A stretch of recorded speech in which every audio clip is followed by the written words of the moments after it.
صحیح مسلم حدیث نمبر 256۔ ابو عمرو شیبانی سے ان کے ایک شاگرد حسن بن عبید اللہ نے یہی روایت بیان کی کہ حضرت عبداللہ رضی اللہ عنہ نے نبی اکرم صلی اللہ علیہ وسلم سے روایت کی کہ آپ نے فرمایا، سب سے افضل اعمال یا عمل وقت پر نماز پڑھنا اور والدین سے حسن سلوک کرنا ہے۔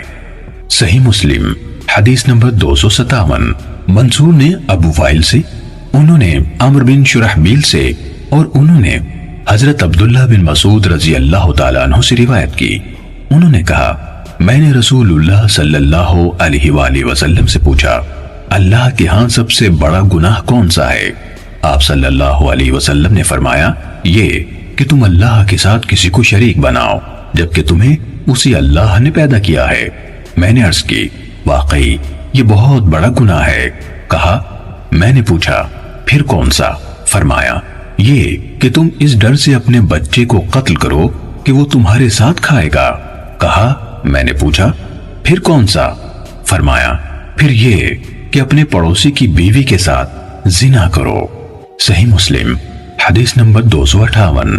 منصور کے بجائے اعمش نے ابو وائل سے سابقہ سند کے ساتھ حضرت عبداللہ رضی اللہ عنہ سے روایت کی۔ انہوں نے کہا، ایک آدمی نے پوچھا، اے اللہ کے رسول، اللہ کے ہاں سب سے بڑا گناہ کون سا ہے؟ آپ صلی اللہ علیہ وسلم نے فرمایا، یہ کہ تم اللہ کے ساتھ کوئی شریک بنا کر پکارو حالانکہ اسی اللہ نے تمہیں پیدا کیا ہے۔ اس نے پوچھا پھر کون سا؟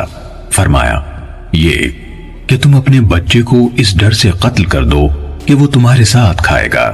اس نے پوچھا پھر کون سا؟ آپ صلی اللہ علیہ وسلم نے فرمایا، یہ کہ تم اپنے پڑوسی کی بیوی سے زنا کرو۔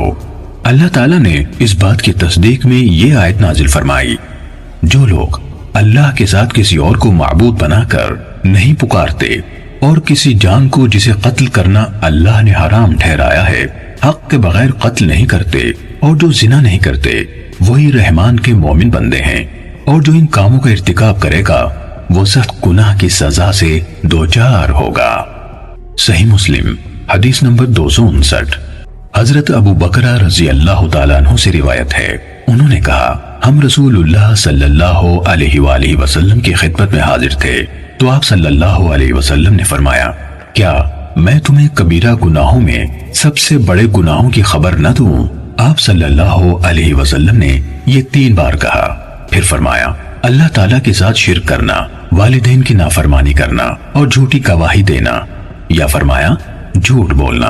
رسول اللہ صلی اللہ علیہ وسلم پہلے ٹیک لگا کر بیٹھے ہوئے تھے، پھر آپ سیدھے ہو کر بیٹھ گئے اور اس بات کو دہراتے رہے حتیٰ کہ ہم نے دل میں کہا، کاش آپ مزید نہ دہرائیں۔ صحیح مسلم حدیث نمبر 260۔ خالد بن حارث نے کہا، ہم سے شعبہ نے حدیث بیان کی، انہوں نے کہا، ہمیں عبید اللہ بن ابی بکر نے حضرت انس رضی اللہ عنہ سے اور انہوں نے نبی صلی اللہ علیہ وسلم سے کبیرہ گناہوں کے بارے میں خبر دی۔ آپ صلی اللہ علیہ وسلم نے فرمایا، اللہ کے ساتھ شرک کرنا، والدین کی نافرمانی کرنا، کسی جان کو ناحق قتل کرنا اور جھوٹ بولنا۔